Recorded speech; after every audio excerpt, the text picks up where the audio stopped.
Vraie Voix Sud Radio, le grand débat du jour. Jordan, président, Jordan, président. Rien n'est gagné. Ces élections européennes sont des élections, bien sûr, internationales, puisque ce sont des élections européennes, mais ce sont d'abord et avant tout des élections de mi-mandat. Jordan Bardella, il n'est pas au Parlement européen. Il ne participe pas au débat européen. Il a été payé pendant 5 ans par le contribuable pour ne rien faire au Parlement européen. Pendant des mois, il a dit qu'il était le premier écologiste de France et de Navarre. Aujourd'hui, depuis qu'il y a la crise agricole, il dit qu'il faut mettre à bas le Green Deal. C'est ça la mystification et le mensonge du RN. Jordan Bardella bénéficie de traits d'image assez positifs dans la dernière balise IFOP fiduciale pour Sud Radio. 56% des sondés le jugent sympathique et 52% le jugent proche de leurs préoccupations. Alors pour vous, est-ce que Jordan Bardella a fait le trou et qu'il est désormais irrattrapable par ses concurrents pour les européennes, puisque selon les enquêtes, il est entre 10 et 12 points au-dessus de Valérie Hayet de Renaissance? Est-ce que quand la même Valérie Hayet déclare sur TF1 que sa mission est très claire, c'est de gagner, c'est devenu mission impossible? Et est-ce qu'en cas de gros succès, il deviendra le candidat naturel du RN pour 2027?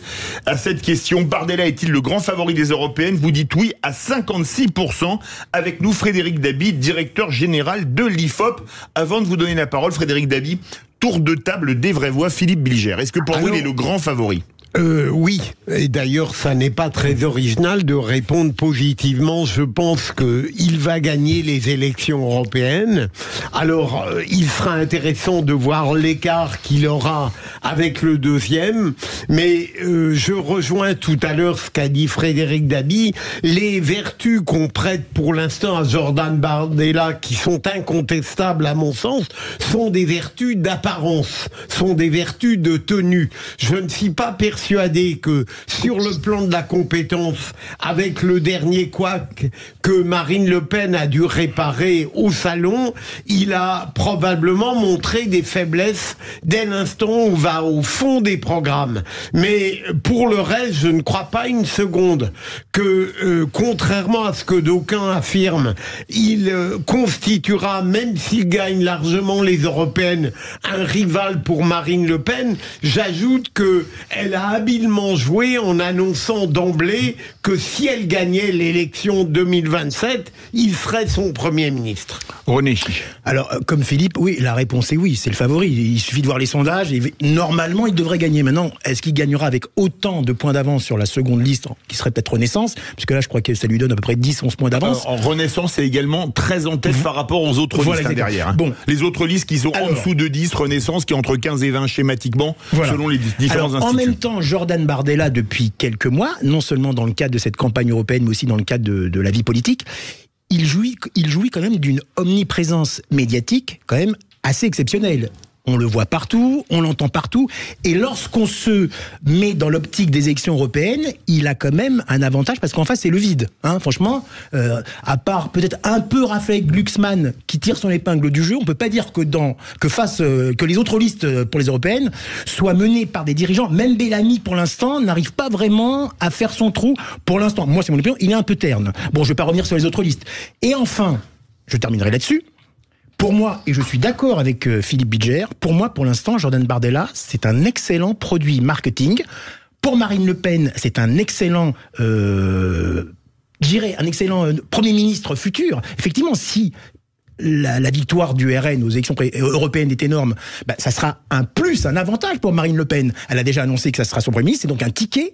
Mais j'aurais bien voulu voir, et je termine, Jordan Bardella, comme l'a fait Macron l'autre jour face aux agriculteurs, discuter avec quand même, quoi qu'on aime ou qu'on n'aime pas Macron, avec autant de compétences, quand même d'intensité et de passion. Je ne pense pas que Bardella aurait été à la hauteur de ce débat. Virginie Calmès. Indépendamment de tout ce qui vient être dit, je ne vais pas le répéter, moi, il me semble qu'ils sont quand même servis incroyablement, le RN, par les événements successifs. Je rappelle que le Conseil constitutionnel retoque une immense partie de la loi immigration. Ouais. Donc, mécaniquement, ils prennent des points. Derrière, on a le Conseil d'État qui nous sort cette directive sur l'ARCOM et la pluralité des médias, où on a l'impression qu'il y a une police de la pensée, ainsi de suite. Là encore, on les sert et ils vont reprendre des points. Quand Pierre Moscovici explique qu'il n'a pas sorti le rapport parce que, justement, on était en plein vote de la loi immigration, eh bien, ils reprennent des points supplémentaires. Quand vous regardez ce gouvernement qui, quand même, a été été lent dans l'accouchement pour finalement avoir des nominations étonnantes, et notamment... Par exemple, je ne veux pas le stigmatiser, mais Stéphane Séjourné au Quai d'Orsay, la force des grands partis de gouvernement, c'était d'avoir on va dire des personnalités qui étaient des têtes d'affiche, mais avec une seniorité. Et là, on nous met des personnes un peu inattendues, pour ne pas dire plus, comme un Stéphane Séjourné au Quai d'Orsay. Mais que se disent les gens ? Que finalement, ce qui était un point faible du RN, c'est-à-dire d'être un peu seul, alors maintenant Marine Le Pen n'est plus seule parce qu'il y a Jordan Bardella, il y en a quelques-uns autour aussi, Sébastien Chenu, Jacobelli, Tanguy, etc., qui commencent quand même à être connus des Français, mais c'est surtout en regard de ce que nous avons aujourd'hui au gouvernement que les gens se disent finalement le RN, ça va pas forcément être pire parce qu'on n'a pas des poids lourds, on n'a pas des figures de compétences. C'est pour ça que je ne sais pas moi quelle est la compétence de M. Bardella. Ce qui est sûr, c'est que on n'a pas des contrepoids qui affichent une compétence extrêmement supérieure. Donc ils sont très servis. Et puis je passe sur le zigzag politique sur l'éducation nationale. Mais enfin, passer de Blanquer à Pape Daye, puis à Attal qui prend 15 points parce qu'il est en ligne avec les Français, on nous le retire pour être PM, et pourquoi pas ? Mais pas pour mettre Madame Belloubet. Enfin, vous voyez, je crois que c'est, en fait, le RN bénéficie de la faiblesse en regard de ce qui se passe aujourd'hui, malheureusement, au sein du gouvernement. Frédéric Dabi, pour faire la synthèse entre toutes les vraies voix, je rebondis déjà sur Virginie Calmel, on a l'impression finalement que Renaissance fait tout pour que le RN soit au plus haut. Non, je ne dirais pas ça, ça me paraît non, pas ça. C'est un peu provoquant. Ça, faut pas être caricatural. Non, moi ce que je dis, c'est qu'on voit très bien dans toutes nos enquêtes à quel point, vous voyez, il y a une sorte de glissement. Lors du dernier quinquennat, Philippe, la question que posaient les Français parfois, ou qui agitait des débats politico-médiatiques, c'était Marine Le Pen pourrait-elle gagner la présidentielle ? Là, aujourd'hui, c'est peut-être perdre. Tellement, effectivement, les planètes semblent alignées, et j'en ai une qui est absolument... incroyable parce qu'elle est en plus exogène. Elle n'est pas du fait de Marine Le Pen. N'oubliez pas que ces élections européennes pour lesquelles le RN est favori, pour lesquelles Jordan Bardella pour l'instant une dizaine de points sur la liste Renaissance de Valérie Hayé, même si la campagne n'a pas commencé, prudence absolue, mais on imagine mal un renversement, c'est le seul scrutin national du quinquennat. Ce qui fait que ça place le Front National, le Rassemblement National à l'issue de ce scrutin, s'il est favorable pour lui, en orbite pour 2027. Il n'y aura pas, comme en 2015 pour la présidentielle de 2017, comme en 2021 pour celle de 2022, des élections régionales qui avaient cassé la dynamique RN, des élections à 2 tours, qui sont comme des mini-présidentielles régionales, si je puis me permettre cette image un petit peu audacieuse, qui fait que le RN faisait des bons scores au premier tour et se fracassait sur une logique d'élimination au second tour. Tout ça n'existe pas. C'est vrai qu'Emmanuel Macron, qui est l'arme anti-RN par excellence, on l'a vu en 2017 et 2022, n'est plus candidat en 2027, et effectivement, son image est très abîmée, et de plus en plus, je vois dans nos enquêtes qualitatives, on a des propos du genre Marine Le Pen, c'est son tour, on ne l'a jamais essayé, pourquoi pas ? De toute façon, si elle est au pouvoir, elle ne fera pas complètement ce qu'elle voudra faire. Et c'est vrai que la question du personnel politique qui a été avancée par Virginie Calmel tout à l'heure est plutôt pertinente. Ça, je dirais, installe le RN dans une alternative et non plus dans cette logique de parti tribunétien brouillon qui ne servait à rien, qui est maintenant l'apanage de la France insoumise. Philippe Bilger. Et après on part au 0826 300 300. Frédéric, oui, Philippe. J'ai l'impression que le conseil qu'avait donné Emmanuel Macron de contester politiquement le Rassemblement national et d'arrêter l'opprobre éthique n'a pas été suivi à la lettre. Et je complète cette question. Est-ce que vous n'avez pas l'impression qu'aujourd'hui, la parole du président, si elle convainc encore un socle relativement substantiel, Philippe évoquait tout à l'heure 15-20%, tout de même n'est plus cru sur le plan de la dénonciation du Rassemblement national. J'ai l'impression que c'est cette volonté d'annoncer le pire ne convainc plus grand monde. Est-ce que c'est une erreur de penser cela ? Non, je suis plutôt d'accord avec vous, mon cher Philippe. C'est vrai que la posture morale sur le RN la diabolisation liée à ses origines historiques ne marche pas. Ne marche plus auprès de beaucoup de Français. Dans notre radioscopie du mois de juin dernier, IFOP fiducial pour le JDD et Sud Radio, vous voyez que chez les plus jeunes électeurs du RN, c'était un vote d'adhésion. La posture morale peut marcher, peut être une sorte d'ingrédient supplémentaire, un exhausteur de goût, si je puis dire, entre les deux tours d'une élection présidentielle, quand il faut actionner une logique d'élimination. Maintenant, sur votre autre remarque, oui, je trouve que, alors d'ailleurs, je ne sais plus ce que vous disiez, j'ai un trou de mémoire.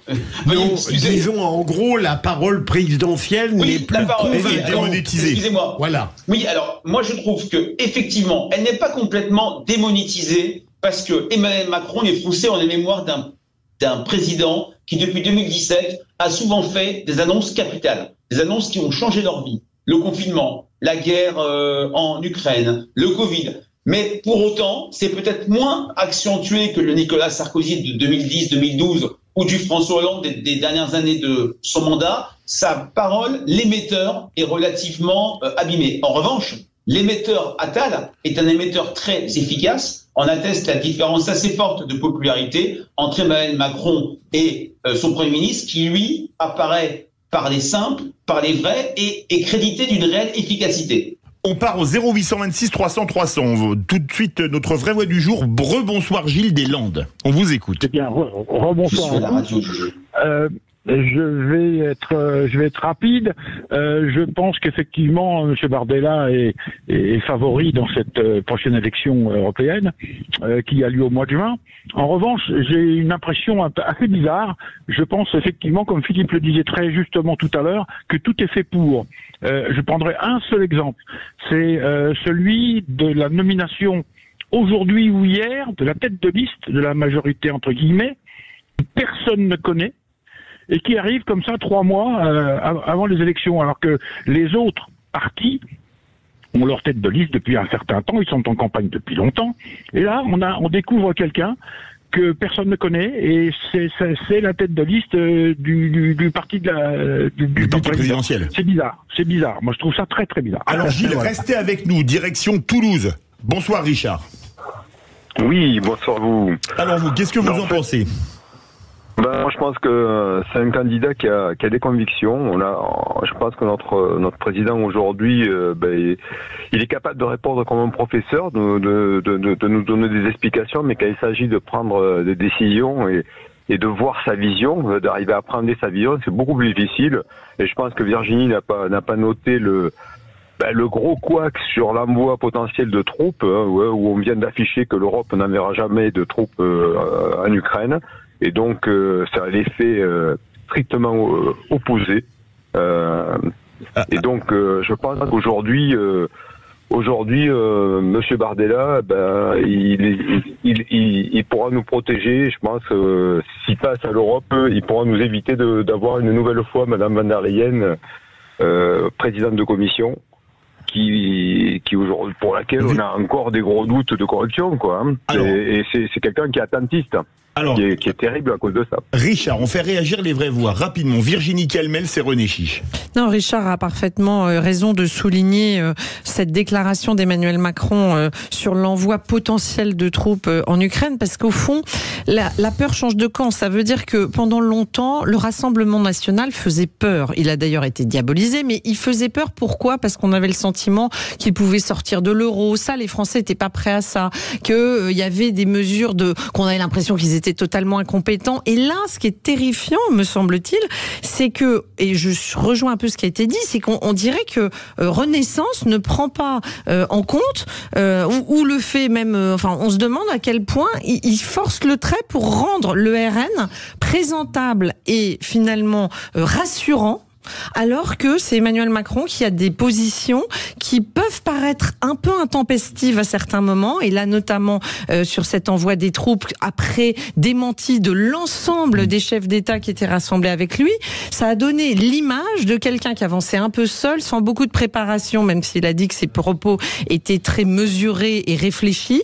Et du coup, le Rassemblement national à côté apparaît beaucoup plus constant et voire posé. Donc effectivement, moi je partage ce qui a été dit. On a l'impression quand même, et la tête de liste, inconnue, c'est vrai qu'on n'a pas l'impression qu'ils se battent vraiment pour que le RN ne triomphe pas.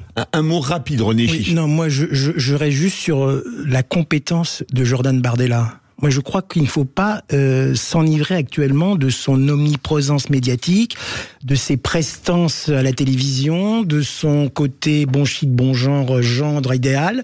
Je ne sais pas s'il a vraiment les compétences. Moi, je me souviens qu'ici, face à Jean-Jacques Bourdin, il avait oublié que des députés RN avaient déposé un amendement pour le travail des immigrés illégaux dans l'agriculture. Il ne le savait pas. Il a fait quand même une bourde avec les prix planchers. Il a aussi fait une grosse bourde face aux jeunes Benjamin Duhamel concernant l'antisémitisme de Jean-Marie Le Pen. Est-ce que lors d'un débat vraiment avec quelqu'un de costaud, est-ce qu'il a les compétences? Et c'est une question que je peux poser à Frédéric Dabi. Justement, Frédéric Dabi, on parlait de Valérie Hayé, qui n'est pas quand même la personnalité la plus connue. Après, toutes les autres listes sont au mieux à 10%, 10,5%. Donc le trou est fait entre 1 RN, 2 Renaissance. Est-ce que le choix de la tête de liste Renaissance est une erreur? Non, je dirais pas c'est une erreur. Et il est en continuité de 2019, où à l'époque LREM avait choisi Nathalie Loiseau, qui était parfaitement inconnue des Français. C'est parce qu'on sait que le vote européen est un vote d'étiquette. C'est un vote de marque partisane. Mais, et par rapport à nos débats sur Jordan Bardella qui incarne, par rapport à Gabriel Attal qui incarne, les élections européennes changent de nature. Elles deviennent un vote d'incarnation, un vote où il y a en plus beaucoup de sortants. Et c'est vrai que c'est un vrai pari pour Valérie Hayé, et il ne faut pas se cacher les choses. Elle va progresser en notoriété, mais elle ne sera pas une personnalité incontournable comme certains ou certaines de ses concurrents. Et dans ce cadre, le vote pour Renaissance, ça sera un vote Macron, ça sera un vote Attal, ça sera un vote de soutien à la majorité, ça sera un vote sur l'Ukraine. Valérie Hayé, de ce point de vue-là, sera comme Nathalie Loiseau un élément autour de ça, mais pas l'élément central. C'est en cela que La République En Marche et Renaissance sont en continuité par rapport au précédent scrutin. Le risque pour eux, c'est que les temps ont largement changé par rapport à ces 5 dernières années. Merci beaucoup Frédéric Dabi, directeur général de l'IFOP. Toujours un plaisir de vous avoir parmi nous. Partagé, Philippe. Verdict, vous êtes 57% à penser que Bardella est le grand favori des européennes. Et maintenant, là, ça va être le marché de Brive-la-Gaillarde pour faire du Georges Brassens, la foire d'Empoigne ou la mêlée ouverte, le RUT. On se retrouve dans quelques instants pour le qui c'est qui l'a dit.